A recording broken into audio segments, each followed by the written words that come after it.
One thing to note is that while we can add the entire image to the canvas, it's also possible to add specific parts of an image back to the canvas.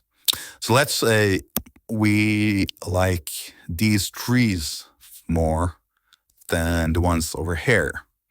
What we can do is just delete this later, then go to this image. We're going to press Paint Image into Frame.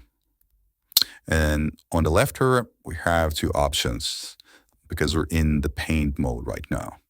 And what it allows us to do is to simply paint pixels from the selected image into the canvas. And the way that the AI generates images often makes this into a very seamless way of adding edits to an image. And we can be very precise here and get things exactly how we want it.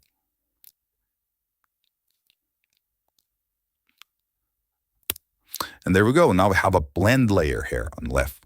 And as you can see, when you enable and disable that, only the trees from here on the image have been transferred. And we can also adjust the amount of solidity around the pixels that are inserted.